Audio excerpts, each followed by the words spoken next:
I got a birthday wish from a number with no signal. I was working as a nurse in a children's ward when I met a girl named Sarah who had been put into intensive care after falling out of a window at her home. It happened while her mother, Michelle, was taking care of her.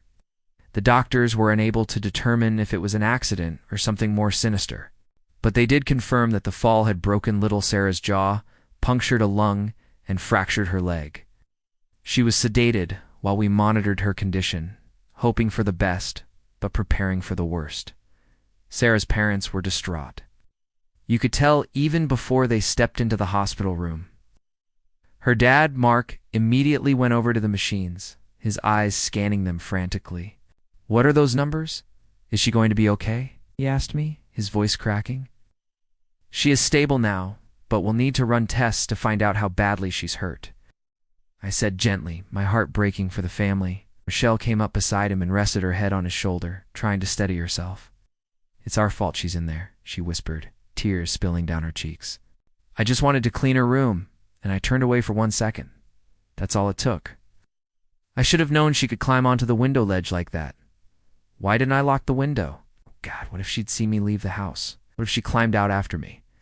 I wasn't the expert on child psychology, but I knew that whatever had happened, it was not Sarah's fault. As I calmed the parents down and prepared to monitor Sarah overnight, I couldn't help but wonder if the injuries would turn out to be more serious than we first thought. Sarah was indeed seriously hurt, but thankfully, other than her physical wounds, she seemed to be okay.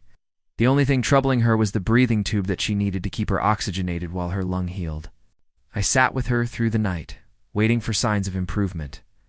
At about 4 a.m., I noticed that Sarah's heart rate had slowed, and her breathing was becoming more regular. I removed the tube, and Sarah gasped, then looked at me with wide, innocent eyes. "You scared me," I whispered, laughing in relief. She just smiled back, still weak, but definitely conscious. It was great news. As soon as the sun started to rise, Mark and Michelle rushed to see their daughter. They were so grateful that she had made it through the night. And Mark actually thanked me profusely for staying with her. "If anything had happened, I don't think I could have forgiven myself," he told me, his eyes filled with gratitude. "Don't blame yourself," I said. "We were all worried. We're just happy that she's going to make a full recovery." When Sarah was finally well enough to come home, her parents picked her up from the hospital. Mark drove us to their house so that I could bring Sarah inside without Michelle having to bend down too much, and that's when I saw it. There was a police car parked on the driveway and 2 officers standing by the door. My heart skipped a beat. Was this about Sarah? Something happened to her.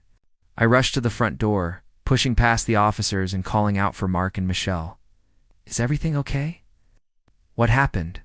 Where are her parents?" The officers looked at each other. "Are you here about Sarah?" one of them asked. I shook my head, confused. "No, I'm her nurse. Something wrong?" The officer sighed and handed me a piece of paper. "This is for you," he said. "It's urgent." I took the paper and read it, my stomach dropping. It was a summons to court. I arrived at the courthouse not knowing what to expect. The case was being heard in private due to the nature of the allegations against Michelle. As I sat down, I overheard some people talking.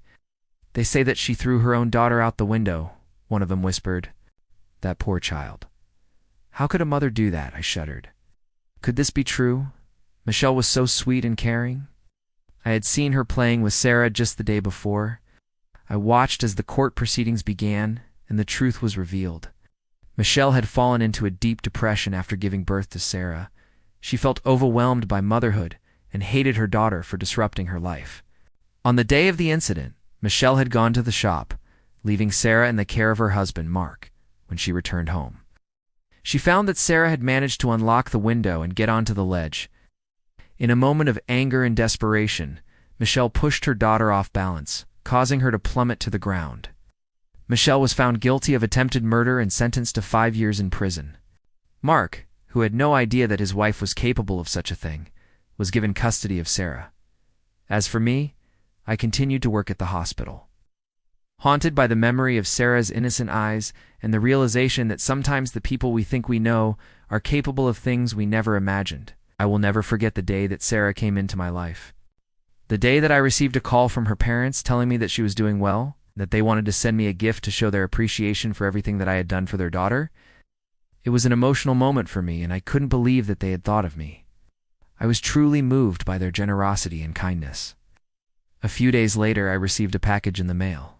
I opened it up and found the most beautiful bouquet of flowers. They were so fresh and vibrant, and I could tell that they had been chosen with love. Tucked inside the bouquet was a handwritten card that read, "From the bottom of our hearts, thank you for everything. Your kindness and care will never be forgotten." It was signed simply, "Love, Mark and Michelle." I felt tears welling up in my eyes as I read their message. I had only been trying to do my job, but their gratitude meant the world to me. I placed the flowers in a vase and arranged them on my desk where I could see them every day. They became a constant reminder of the profound impact that Sarah had made on my life. The support and appreciation from her parents meant more to me than any gift could have. It was a testament to the incredible bond that had formed between us during Sarah's stay in the hospital. I cherished those flowers and the memories they represented until the very last petal fell. Well, folks, that concludes today's scary story. Stay tuned for more spine-chilling tales. And please don't forget to hit that like button, subscribe, and share with your friends. Your support means the world to us. Thanks for watching, and happy haunting.